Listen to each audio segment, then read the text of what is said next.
Hey everyone, it's Alan Shimel, DevOpsdotcom, DevOpsTV, and we're here in Nice, France for Jenkins World, and I'm joined by Guy Po, but you're going to tell us your real name. Guy Podjarny, but Guy Po works. Okay, and Guy Po, you are the founder CEO of a DevSecOps or dev security company called Snyk. Correct. How is this a new company? How long? So we're about 3 years old, a little bit more, maybe 3.5. Our focus is to help you use open source code and stay secure.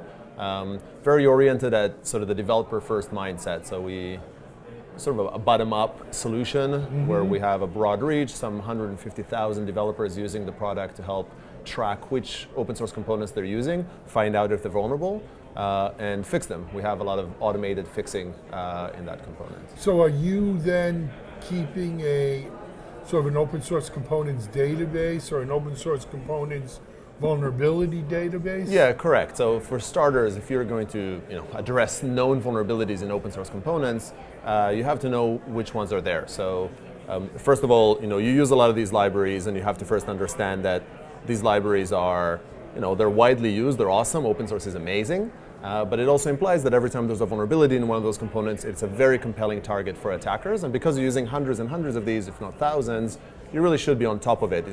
You need to own them.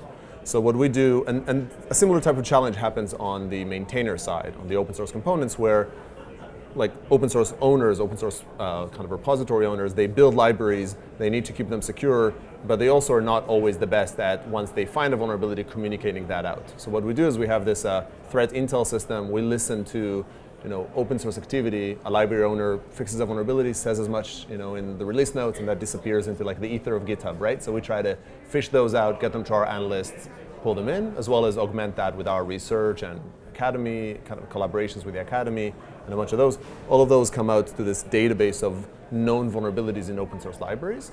I guess one misconception is that CVEs cover those. In the world of JavaScript, for instance, only roughly 15% of the vulnerabilities that we find have a CVE, sort of a formal vulnerability associated with it. So I agree with you, and not that the CVEs are bad or that NIST and the team, they do a good job. Yeah. But it's not in today's world. I mean, so for instance, like artifacts, right? Artifactory, JFrog is that's a whole nother world that CVEs never touch, right?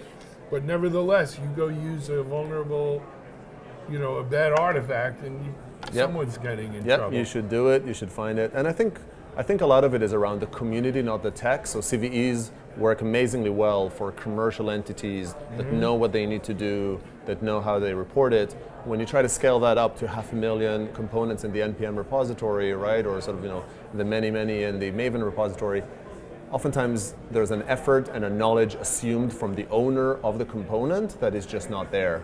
Yeah, absolutely. And we've seen this. Look, we've seen it in OpenVPN.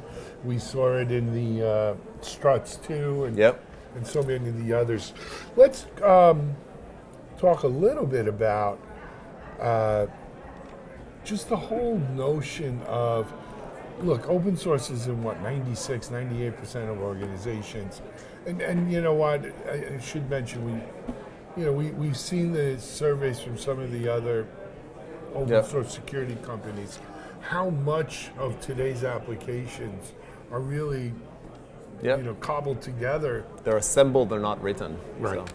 With open source components, and just so how big a problem is this? You mentioned 150,000 developers use the product.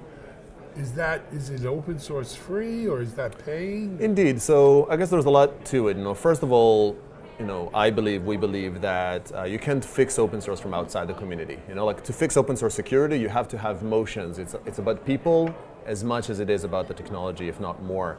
So open source projects, kind of public repositories that in turn use open source components, can use Snyk for free.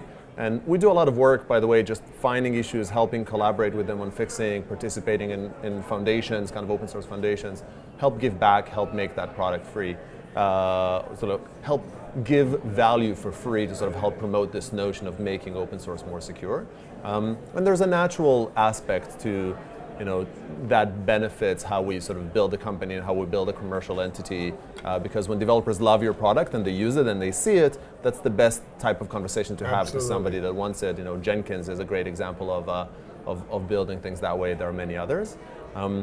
The other element of it is that we see ourselves as a developer tooling company that does security, and that led to a million different decisions that we have with maybe other players in our space, and those manifest in like the color scheme of the website and the choice of logo and the language we use over there, the events we go to, and it manifests in the product in many, many different aspects, including the go-to-market. So on one hand, it's free for open source, it's self-serve, you go in, you use, you don't need to talk to anybody. As a developer, developers have 15 seconds to kind of make a good impression. Sure. They don't want to talk to anybody. It needs to just work and work in that environment. And kind of the last and most important bit is that it manifests in the product and how we work. And I think one of our key kind of manifestations of that is we integrate not just in the pipeline, which is really, really important to sort of flag these libraries, but also on the Git side itself, so on the source code bits. And when we find a vulnerability, we actually open a pull request to fix it. And it's a specific capability and it's useful on its own right, but I find it's the best manifestation of focusing on the developer, because the developer's job doesn't end with finding an issue, it ends with fixing it. And arguably the auditor's job ends with finding an issue. Like they want them fixed, but they're there. So when we talk about 150,000 developers doing it, the broad reach helped us tune the product, helped us evolve the product to a product that is loved and used by developers, not because somebody mandated it, right? Like not because somebody came along and with a big stick and forced them to do so. That's a herding cats proposition anyway. Yep. When you Indeed, do it yeah. that way. It doesn't work. You said something that I thought was really interesting. You don't consider yourselves a security company per se, but a developer tool company. Yeah, I think software is eating the world. Everything is software. The pace of development is accelerating by leaps and bounds. DevOps being the primary culprit, right, or hero, really, in the sense of making us go faster. Software is assembled, not composed. All of that really comes back to the developer. The developer is an increasingly powerful person in this flow, and we expect a lot from that developer to do things, and they need tools and automation to do it. But fundamentally, no other team can keep up. So when you think about security companies today, or governance or compliance, for starters, they worked with notions of gates. Stop here and I will audit. That doesn't work. If it's continuous, there's no gates. That's out of the way. Subsequently, when you talk about vulnerability management and the likes, you have governance and compliance. You have security people walking around with a book of the vulnerabilities, and developers hiding under their desks, not wanting to, because that's not the way you engage. So you can't force people. Like, it's just psychological. You cannot force developers to just do as they're told in a world in which you're also empowering them to do the right thing, to move fast, to own more. The only solution is to build tools that first and foremost, that the most important user of the tool is the developer. And I built a product called AppScan Developer Edition, which was a very capable, powerful product that I'm proud of, but it was a security product that happened to integrate into Jenkins and Eclipse. It wasn't a developer product. And with Snyk, the idea is we built a developer product. I would dare say that for a good while, it wasn't a good enough product for a security person. It's like that's long behind us, but because we built it for the developer first, and only subsequently thought about the compliance and security. And I think that's the only way forward. Sometimes it's the right way to go. Yeah. Guy Pope, thank you for being our guest. Thanks for having me over. Snyk is the what's Snyk the is the website? company, SNYK, short for So Now You Know. So now you know. Now you know. Okay. Snyk.io and try it out. .io. Yeah, Okay. if you Google Snyk, you'll find it, and it's it's there for you to just try out. You don't need to talk to anybody. That's a good thing. Hey, this is Alan Shimel, DevOps World, Jenkins World for DevOps.com and DevOps TV. Have a great day, everyone.